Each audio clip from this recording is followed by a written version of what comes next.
दुनिया के सबसे बड़े तेल भंडारों वाला देश ईरान, जहां धरती के नीचे अनगिनत खजाना दबा है। दुनिया के चौथे सबसे बड़े कच्चे तेल के भंडार और दूसरे सबसे बड़े प्राकृतिक गैस के भंडार। फिर सवाल उठता है, ऐसा देश जिसके पास इतनी अपार संपदा है, वो आज भी क्यों संघर्ष कर रहा है?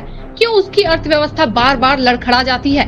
कल्पना कीजिए, रात के अंधेरे में विशाल तेल के खेत, पाइपलाइन से बहता काला सोना, लेकिन ऊपर की दुनिया में सेक्शन की जंजीरें कसती जा रही है। वैश्विक वित्तीय सिस्टम से टकराव और अंदरूनी संरचनात्मक कमजोरियां। ईरान के पास मजबूत मानव संसाधन है, औद्योगिक क्षमता है, लेकिन लंबे समय से लगी सख्त अंतर्राष्ट्रीय पाबंदियों ने उसके विकास के रास्ते को लगभग बंद कर दिया है। नतीजा, असमान विकास, बार बार बाधाएं और एक अर्थव्यवस्था जो बड़ी संभावनाओं वाली बताई जाती है, लेकिन प्रदर्शन हमेशा सीमित रह जाता है। अभी हाल के वर्षों में स्थिति और भी जटिल हो गई है।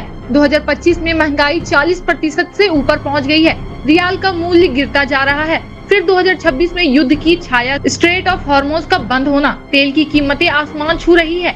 ईरान का अपना तेल निर्यात प्रभावित, भंडारण क्षमता भर गई है और अर्थव्यवस्था पर 227 बिलियन डॉलर तक अनुमानित नुकसान। लोग पूछ रहे हैं, क्या सिर्फ तेल के भंडार ही काफी नहीं? क्या वैश्विक अलगाव और आंतरिक चुनौतियां एक संपन्न देश को भी गरीबी और अस्थिरता की तरफ ढकेल सकती है? हर दिन आम ईरानी नागरिक महंगाई की मार झेल रहा है। रोजमर्रा की चीजों की कीमतें आसमान छू रही है। युवा बेरोजगारी से जूझ रहे हैं और सरकार विकास के सपने देख रही है, लेकिन सैंक्शंस की दीवार बार बार टकरा रही है। तो आखिरकार ईरान का भविष्य क्या होगा? क्या ये अपार प्राकृतिक संपदा कभी उसकी किस्मत बदल पाएगी, या ये सिर्फ एक अधूरा ख्वाब बनकर रह जाएगा? ईरान के पास तेल का खजाना है, लेकिन सच्चाई ये है कि बिना स्थिरता, सहयोग और सही नीति के कोई भी खजाना सिर्फ धूल फाकता रह जाता है। क्या ईरान इस जाल से बाहर निकल पाएगा? हमारी नजरें ईरान की अर्थव्यवस्था पर बनी रहेगी, क्योंकि दुनिया का भविष्य तेल की इन लहरों से जुड़ा हुआ है।